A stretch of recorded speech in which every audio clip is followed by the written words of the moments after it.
Welcome to the Strong Enough podcast, where we talk about the challenges and celebrate the triumphs of people just like you. I'm your host, Claudia. Today's guest is going to share how you can stop the love life disappointments. He talks about the strategies you can use to unlearn unhealthy love behaviors and learn how to love better. Please help me in welcoming Dr. Thomas Jordan. Good morning, Dr. Jordan. How are you today? Oh, very good. Thank you for inviting me. Well, I appreciate you coming. I am really interested in what we're going to talk about today. So why don't you tell the audience a little bit about yourself? Yes, I'm a clinical psychologist, psychoanalyst here in New York City. I work on the Upper West Side. I have a private practice. I'm a faculty member of NYU postdoc. I've been researching love life issues for over 30 years.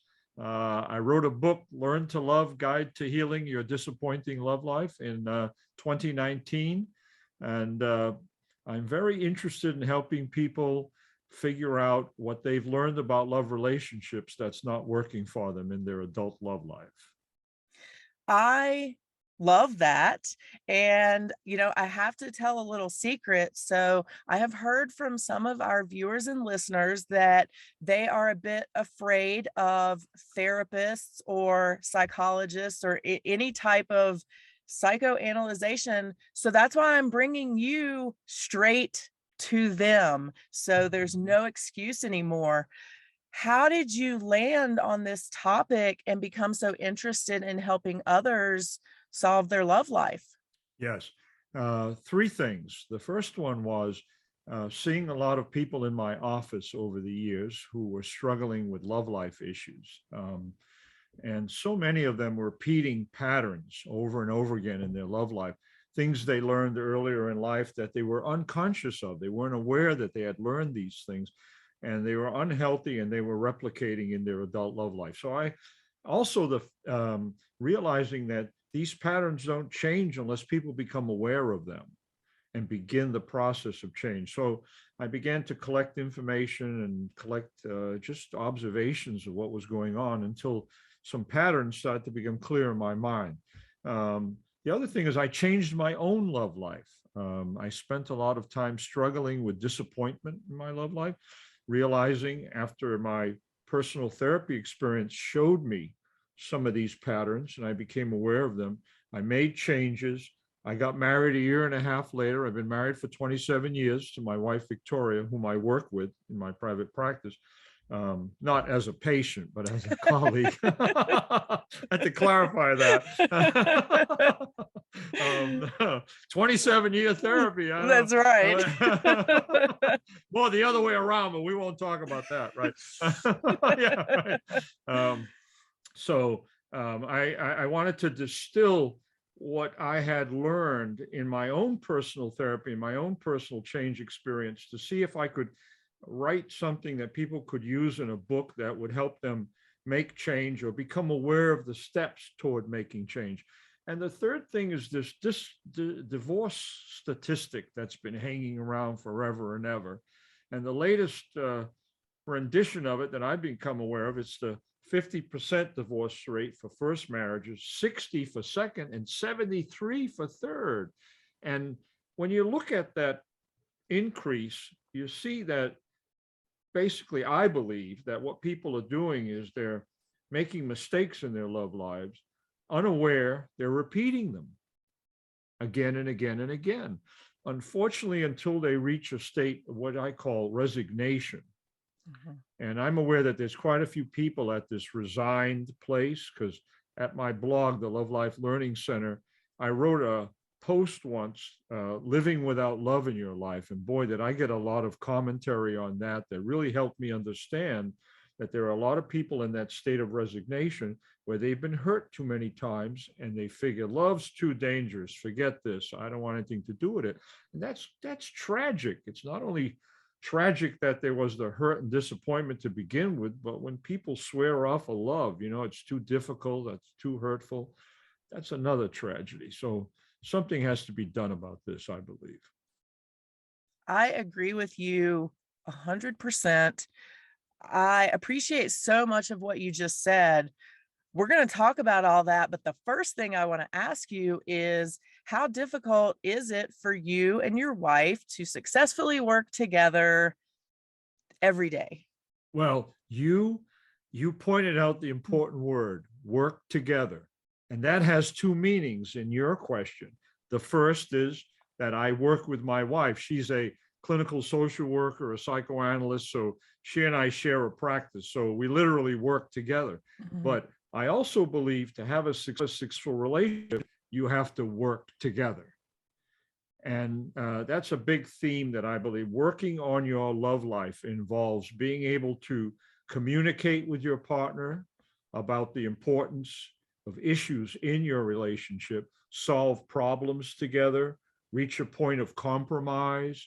And that depends on being able to keep the communication lines open through the course of the relationship. So that's a very important working together in that sense as well. I'm so glad you pointed that out because I do believe so many people think that the perfect relationship is easy and it Ah, should just flow mm. naturally and it shouldn't be any effort. Will you talk about that for a moment? Yeah, only in romance novels. But in the real world, when you marry someone, he or she is different than you are. We're all unique individuals. So there may be points of agreement, points of compatibility, but there's also going to be points of disagreement, differences. And those disagreements and differences are basically where the work has to take place, because in order to have a relationship, people have to reach the state of compromise where they at least see each other's position and are able to negotiate a sense of, okay, you don't get everything you want, I don't get everything I want, but we agree that this is the best way to proceed. And that really allows a relationship to solve the kind of problems that if you don't work on it, they build up over time and they really become the reason why people grow distant to each other and eventually split up. So it's very important. Easy loving. I don't see much of that. Let me amend that. I don't see any of it. I don't think it exists. Well, love is a kind of mysterious, spiritual, psychological, biological phenomena. We can't control it. In my book, in the preface, I wrote, this is not a book about love. It's a book about love relationships, the kind of relationship we form when we fall in love. But the falling in love part, who knows where that comes from? It's good that we don't know. It's mysterious. It's lovely. It's wonderful. People can fall in love more than once in life. Thank goodness for that. But the relationship that we form when we fall in love, if it's not healthy, then it stifles the love. It can destroy the love over time, keep it limited in certain ways. And that's the part that we human beings can do something about. And I believe learning a very user-friendly concept is a very big part of that. We learn to learn from the beginning of life. Mm-hmm. So I learned that implied in the word learning is unlearning. If we learn something, we can unlearn it and learn something better. And that simple formula guides everything that I write about in the book, kind of encouraging people to look at their love life work from the inside out, what their psychological love life is doing in their love life. People, let me say this, people think about changes in their love life on the outside sometimes, different hairdo, let me go to a different place to find eligible people and so on and so on. Okay, that stuff's good, but it's not good enough. What I talk about, I introduce people to what I believe to be the psychological love life. It's the blueprint we have in our minds that shapes and determines the love life experiences we have. And I believe the psychological love life is where all that learning is. That's where it's stored. The learning about love relationships that we have when we're exposed to certain relationship experiences in our lives. So when you become aware of what's in your psychological love life, Now you can begin going through the process of making changes, unlearn what's unhealthy, and begin to learn new directions to take your love life. So that's the central concept that I try to introduce people to in the book. Changing, working on your love life in a relationship with another person involves two people understanding how their psychological love life is contributing to the nature of their relationship. So basically, to make permanent changes in your love life, it's from the inside out. The individual has to understand what is in his or her psychological love life to do that.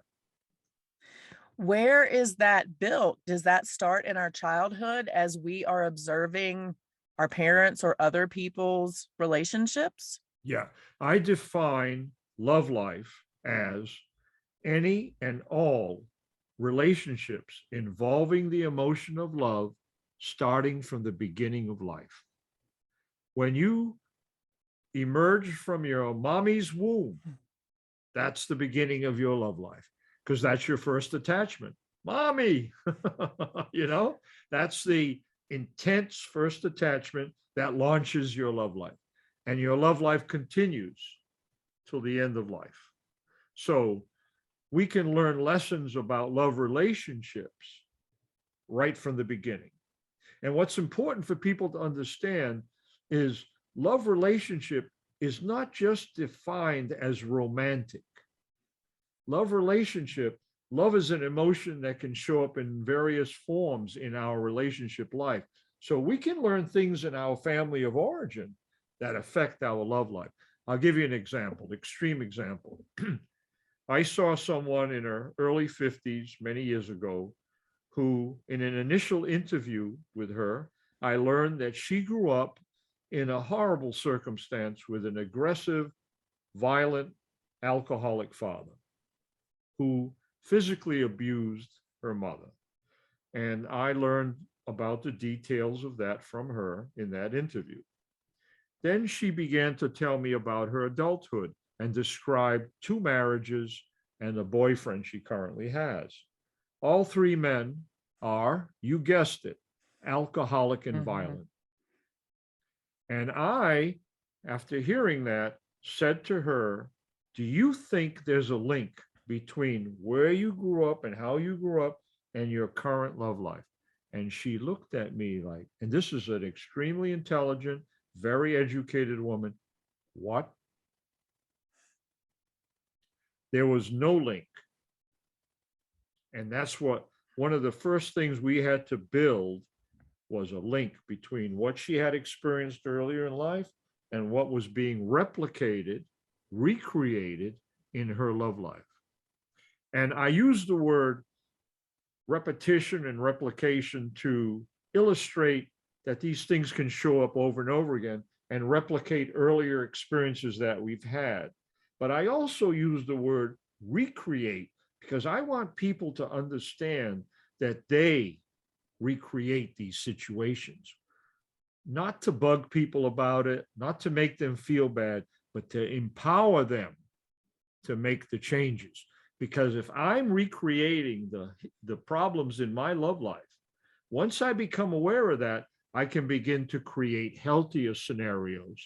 For example, in a situation such as the one I just described, helping this person realize that abuse has to be banished from her love life, and learning how to tell who's respectful and who isn't, respect being the opposite of abuse, is a very important sensitivity to develop in somebody's consciousness.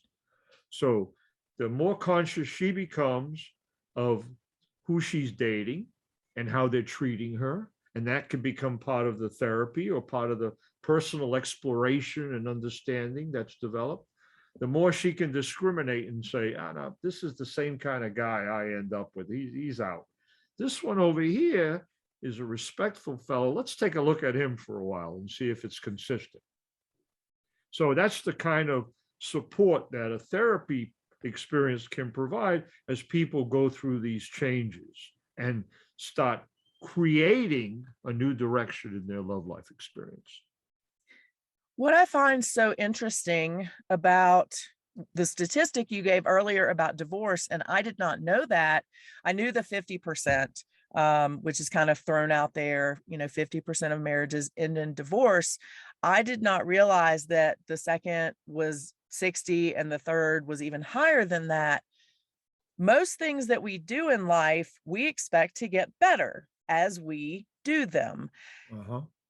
If I went out and trained for a 5K and I trained one way and had one time, and then I did the same thing but had a worse time, I think that I would quickly realize that something wasn't working. Uh-huh. Why do you feel like when it comes to love, we are so blind and we just continue those same patterns even when they don't work?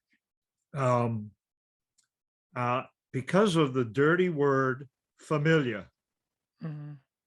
And notice that the root of familiar is family. The family of origin is a very intense classroom where children learn how to relate to others, especially in relationships involving love. And when they learn these lessons, they become familiar. They become the default, the place where children go to understand what love is like. And we don't teach about love relationships in school, if you've noticed. Mhm. If you ask someone, what did you learn about love? If I stop someone out in the street, they'd probably think I'm weird, number one. But number two, they would look at me with a look like, what are you talking about? What I learned about love relationships? Like what? I don't know. Most people don't know what they've learned about love relationships. Yet it's a very important question if you think about it. So the familiarity of these learnings that we experience in our early life can be replicated with such a devotion to doing that over and over again because it feels like home. It's familiar and it's not done consciously. And this is something to understand that the mind can create experience unconsciously.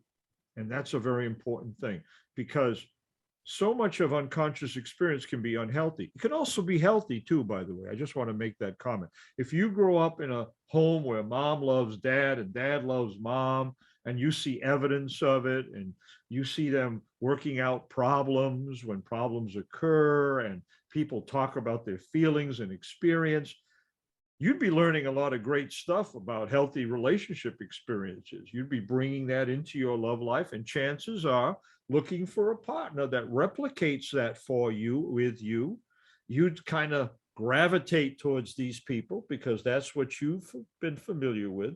And chances are that good stuff would show up in your love life.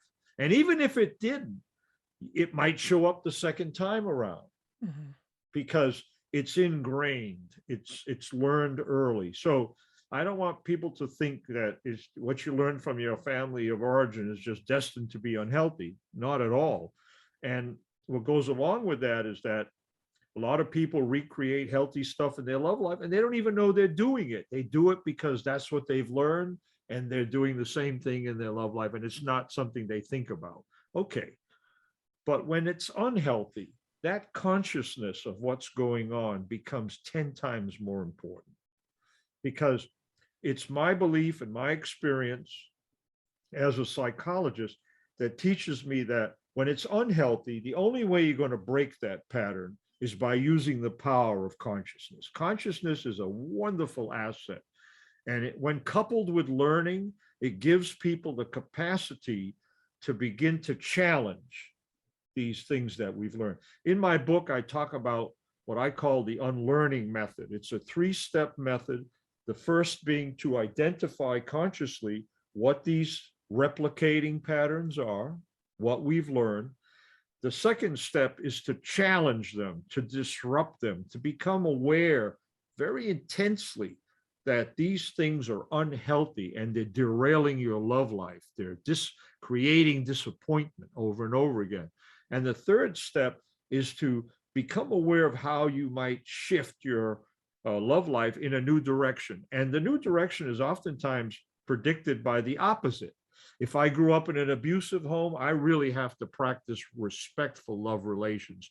If I've been abandoned as a child and I find unavailable partners and replicate that abandonment, I really have to think about commitment and look for partners who possess that ability. If I grew up in a home where there was neglect, for example, I have to think about what devotion looks like in a relationship where people are devoted to each other.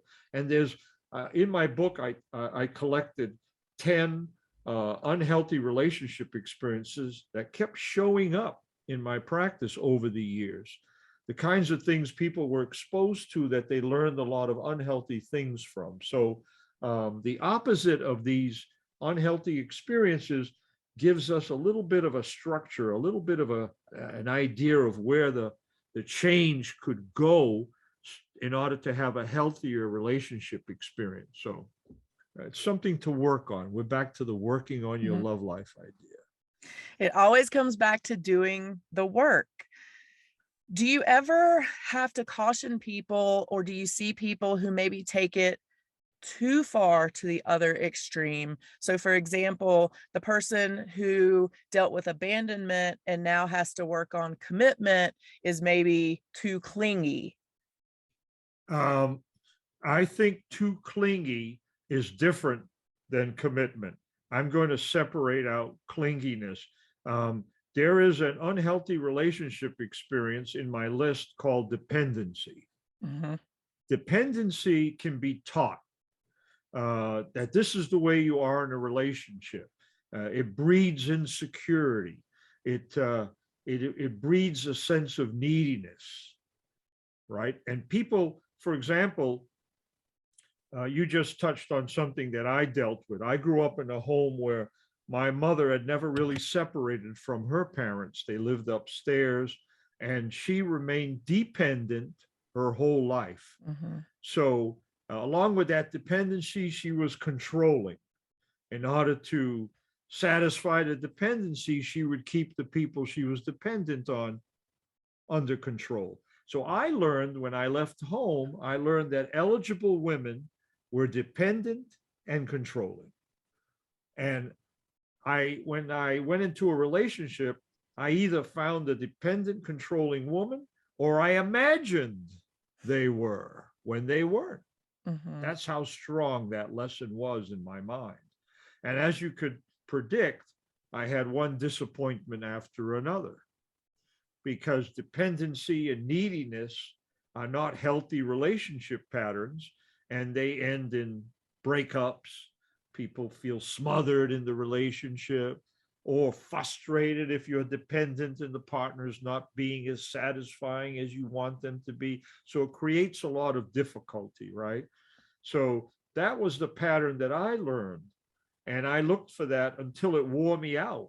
And my therapist was able to say to me, look, Tom, you seem to be using, and this is the way he said it, your mother's template to create a love life for yourself. So that started the process of realizing, wait a minute, I have to move my mother out of that process and come up with a whole new set of understandings about this.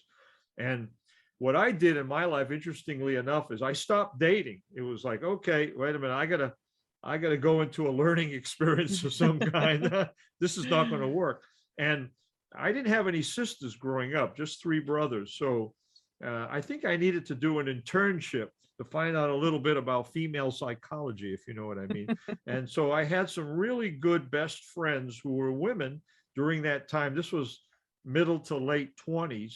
So I learned from these relationships, which weren't sexual, they were friendships, that women could be independent, not controlling, not self-centered. And as a consequence of that learning, a few years later, I met Victoria. She popped up, and it was kind of weird how that happened.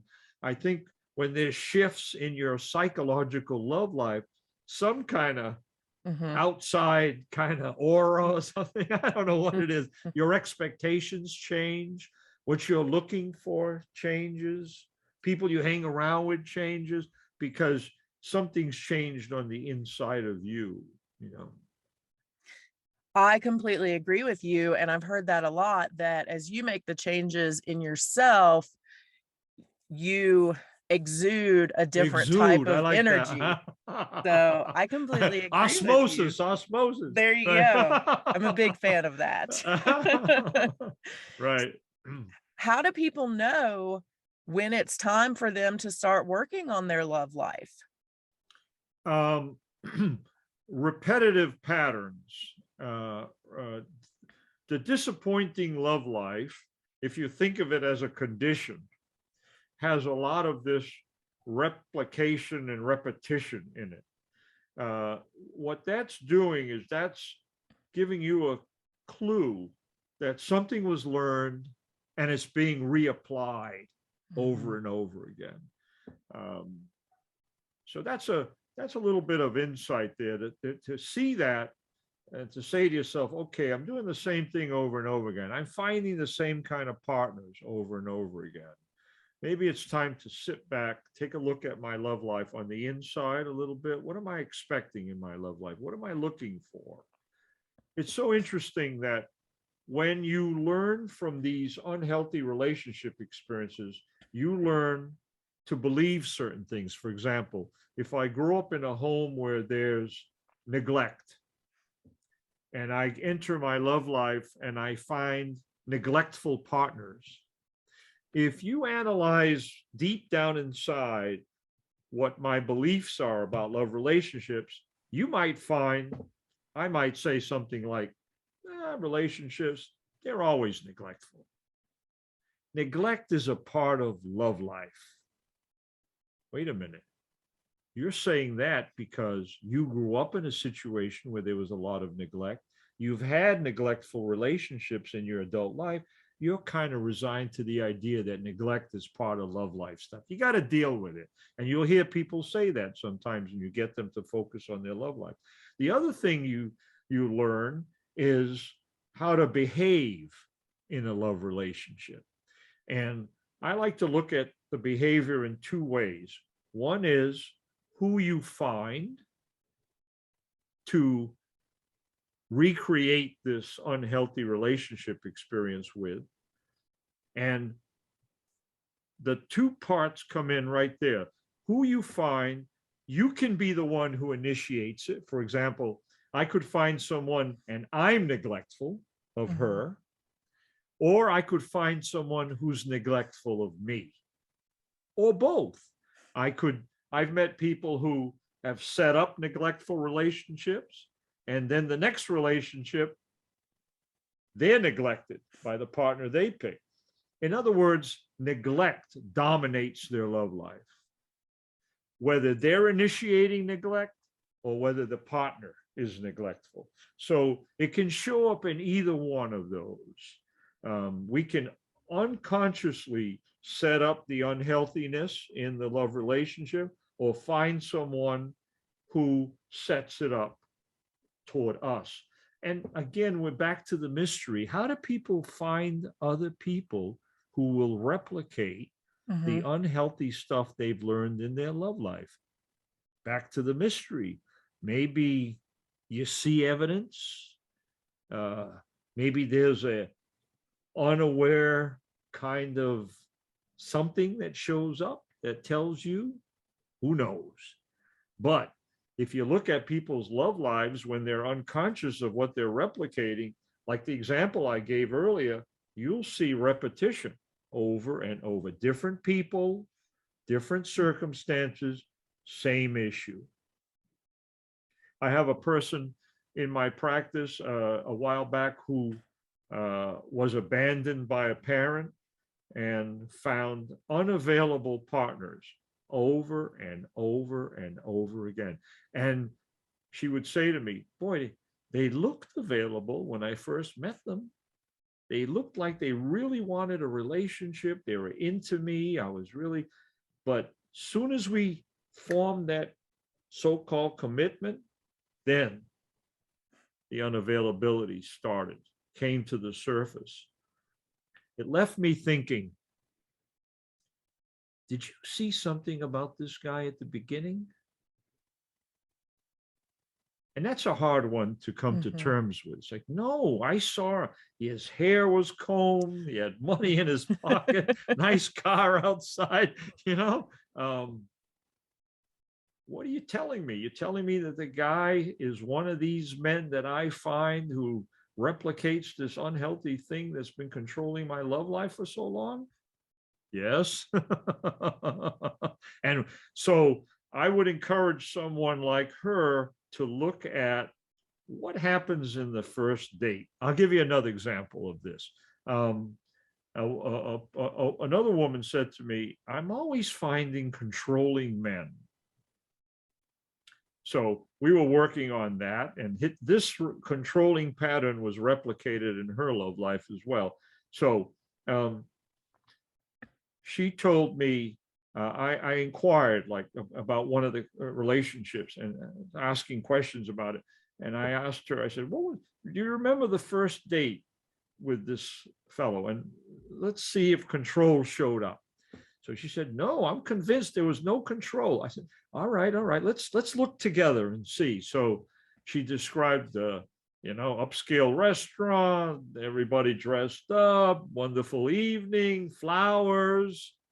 In the course of a conversation they were having after dinner, he's making an important point.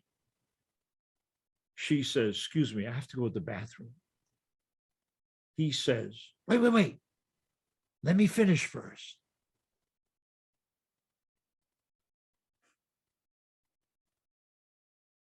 Wait. Let me finish first. Ding, ding, ding, ding, ding, ding, ding. How could you say something like that to someone that has to go to the bathroom?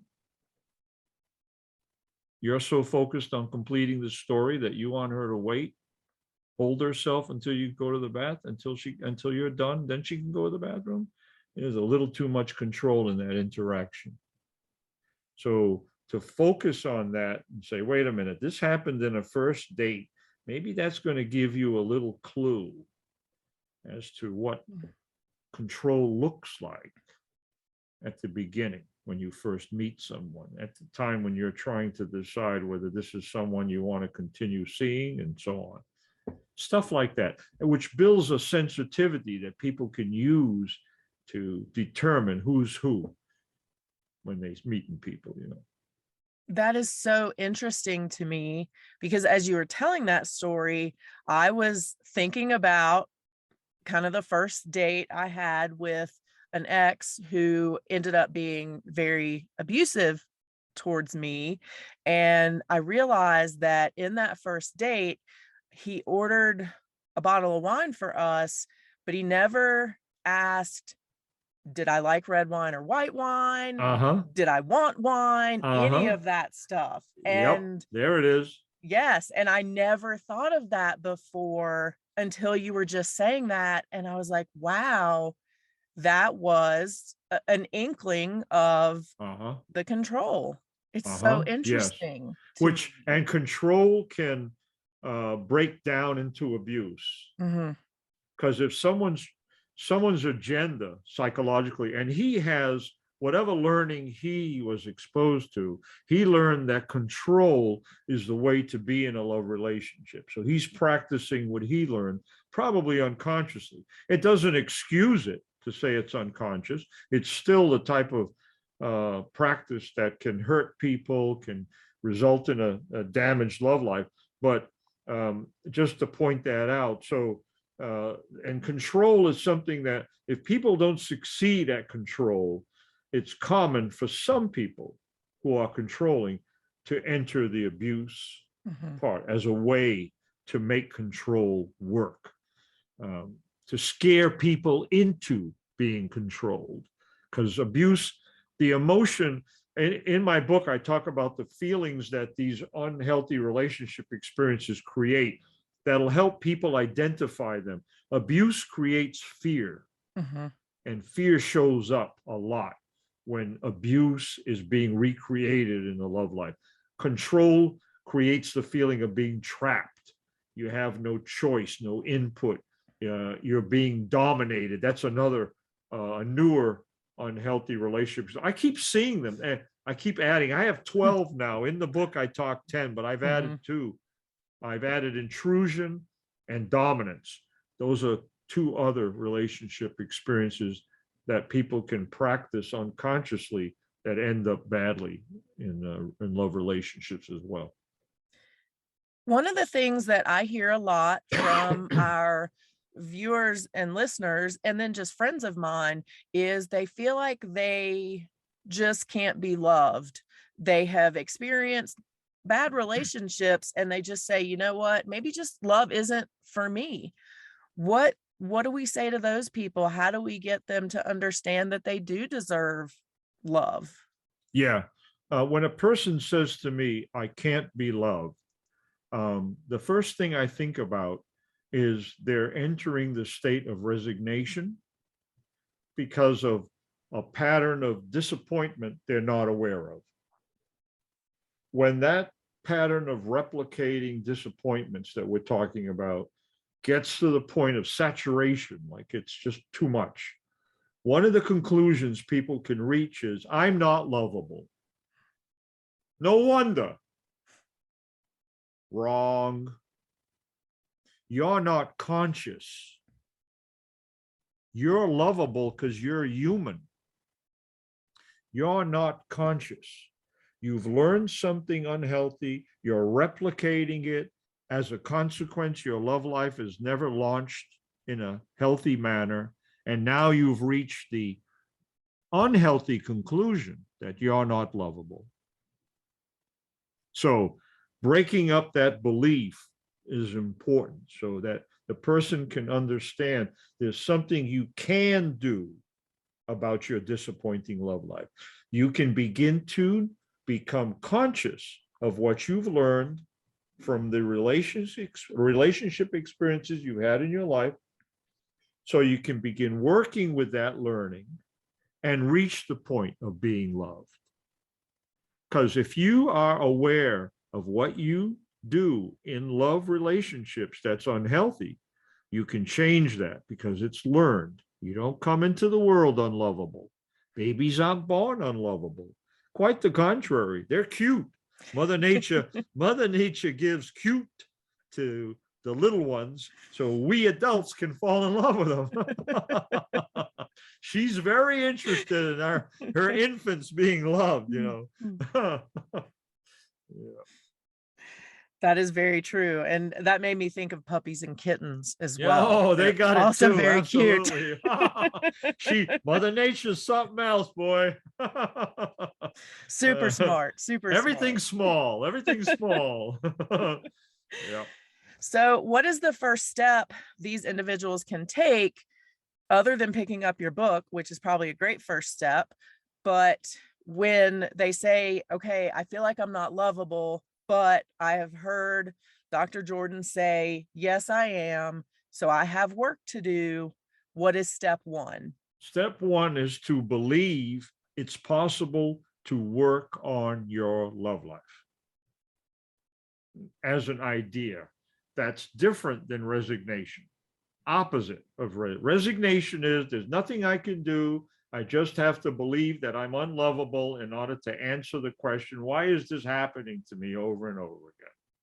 The opposite of that is no, I learned something unhealthy. I need to work on my love life.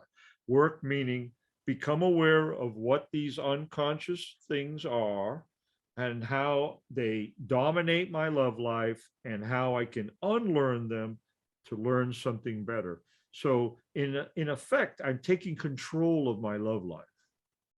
I have this PowerPoint presentation I've been working on to try to teach the lessons of the book in a PowerPoint. And my first slide is a confused looking person with the statement, most of us are not in control of our love life. Like, what? What are you talking about? And then the second slide is a woman like this, like, and the statement says, because most of us don't know what we've unconsciously learned about love relationships. He's like this. I So feel like try to I've been get, those people. yeah, try to get the audiences. I think we all have to Mm. some extent or another to get audience to focus on that idea. If you're not in control of your love life, it feels out of control. You're doing something over and over again that's hurting you over and over again. It's time to make a change. If someone told you you're dancing wrong, let's go on the dance. I'm going to show you how to do the foxtrot. You got your feet going in the wrong way. So you'd learn something new. You'd become a successful dancer and you'd dance and enjoy it. Driving, I'm driving the wrong way. You have to drive another way for safety's sake. You'd unlearn how you drive that you may have learned from your father. Maybe your father drove like this, he texted while he was driving, right? And so you're about to get your license. You want to text while you're driving while the person from the state is sitting next to you. That's not going to work, right? You got to unlearn what you've learned in order to be successful in this particular endeavor called love life. I love that. I do text and drive, but I'm very safe about it. Don't admit So it. She didn't mean it, everybody. She didn't just mean it. kidding. Just Just kidding. kidding. Right. Just kidding.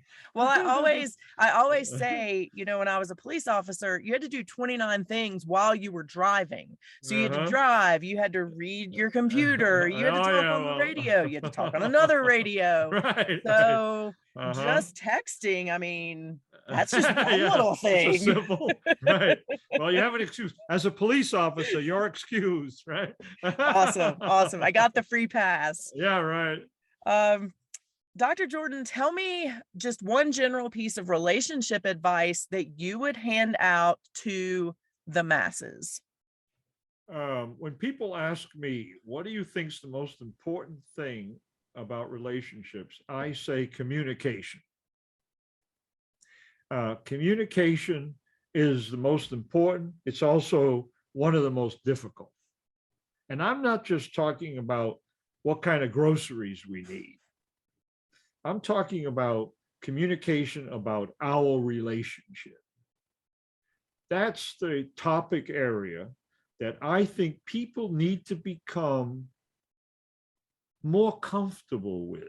Now, I say it like that because I don't think anybody's automatically comfortable talking about relationship matters with someone they love. Mm-hmm. They don't want to upset them. They don't want to hurt them. They don't want to lose them. But those fears oftentimes inhibit people from learning how to talk to each other. Notice I'm using the word learning again. Mm-hmm. Mm-hmm. Learning how to talk to each other, which is a foundation of how a relationship matures, grows together, works out problems, and all of that good stuff. So taking the risk to talk about sensitive topics like how I feel about you, how you feel about me, how you hurt me saying what you just said or doing what you just did, and vice versa. These kinds of communications permit people to heal hurts in a relationship and move forward. When communication doesn't happen, for whatever reason, in a relationship, people collect hurts. And I think there's a limited amount of space in the bag they're putting the hurts in. When the bag gets too full, that's when various behavior begins. People react, do things to intimidate. They express their unhappiness in various ways. And now you have a bag full of hurts, which is even harder to communicate about. So my recommendation is, from the beginning of a relationship, work together on being able to talk about how you feel about the relationship over time, again and again, because it's something that develops. It's something that people learn to do. They're working together on, and that's a wonderful tool to keep a relationship healthy, especially when you're in love. By the way, that little word in is quite something, you know. People say, mhm. oh, I love her, but I'm not in love with her. I love him, but I'm not in love with him. Wait a minute. Explain that word in. What is it, a bubble? We get in? Get in here. I'm in love with you. Get in here. It's quite a bubble, you know. There's a lot of great stuff happens when you get in the bubble. So it's a little word, you know. Love is a big word with a big L, and then in, the little word right before it. Where do they sell these bubbles? I know. Oh, we come into the world with it. And isn't it a wonderful phrase, fall in love? We fall down. Now, I mean, for those control freaks that want to think of love as absolutely something you can control, it doesn't make sense. Like, what do you mean fall in love? You should be able to make love happen. I'm sorry. The phrase fall in love is a real meaningful, loaded phrase. It means that you don't have a choice about who you love. You have a choice about how you love, not who. Who is the universe? I mean, you know, whatever. How you love is going to be determined by what you've learned about love relationships. That is an amazing point. Absolutely. We are going to take a left turn here very quickly before I let you go. Now, I know that you don't have any tattoos. I love tattoos. I have a lot of tattoos. I have enough for both of us, Dr. Jordan. Okay, so all right. It's okay. But I'm going to ask you, if you had to get a tattoo, and it's not going to hurt, it's not going to cost you any money, you can hide it when you need to, would you get a heart to represent love, or what would you get? If I have to admit this,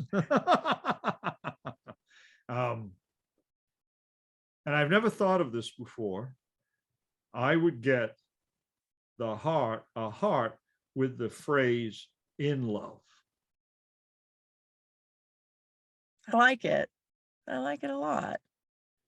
We won't tell anybody.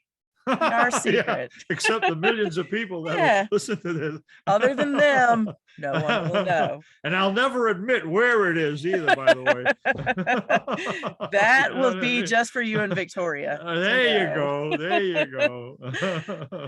Dr. Jordan, you have been amazing. So where can people find you if they want to get your book, if they want to see you at your practice, if they want to come to the New York area and have a bagel with you?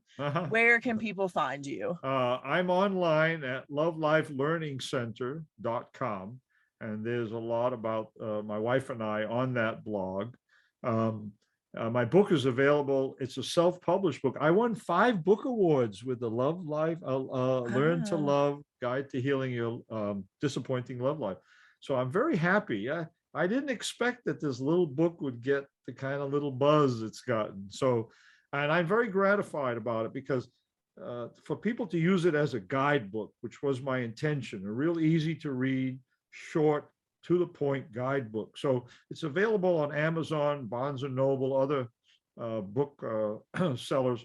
I also do Love Life consultations on the phone, my wife and I. With the pandemic, we sort of moved things to digital for the time being. But I'm in New York City on the Upper West Side. I also do psychotherapy. My wife does couple and family therapy as well. So that's it. But the Love Life consultations are an effort to get a little bit of interpersonal support as people try to apply this unlearning method that I talk about. Because sometimes it's difficult, you know. Some people can use the book and make change just from the consciousness they get from the book. At least this is the feedback that I've gotten over the time that I've published it. So other people might need someone to help them see some of the nooks and crannies of the change that they're taking and making happen. So either or. So we'll start with the book. Is there going to be a second edition or a part 2, since you are adding those behaviors? You're up to 12 now instead of 10. Yeah, right now I'm excited about the PowerPoint presentation. And once the pandemic lets up a little bit more, I'm going to go to some audiences in the New York City area, start there, and give some talks with Q&As afterwards to really get a dialogue going about working on your love life. And I think people will enjoy my PowerPoint because it's very serious and kind of funny. So I took those two and mixed them together to make the topic a little bit easier, because unhealthy relationship experiences are painful. Mhm. I mean, the things that we can learn are painful, but at the same time, love is such a motivating topic, you know? So putting that all together, I think there's a way to demonstrate these things to get people interested and to make them feel like these are changes that can be done, you know? And don't need 10 years of therapy, 20 years of therapy. They can be done as a focus. We focus on our social lives, our physical lives, our educational lives. I'm saying we have to focus on our love lives as well. I completely agree with you. And I think that is a great way to end and let people know they got to focus on their love life as well. Dr. Jordan, you have been absolutely amazing. I truly appreciate your time today. And I thank you so much for everything that you've shared. Thank you, Claudia, for inviting me. I had a good time. Thank you so much. I really hope you guys enjoyed my conversation with Dr. Jordan as much as I did. I truly appreciate his talking about ways that you can identify whether past relationship behaviors were healthy or unhealthy, and how he shared with us that every single one of us does in fact deserve to be loved. So remember, until next week, you are strong enough and you are worth it.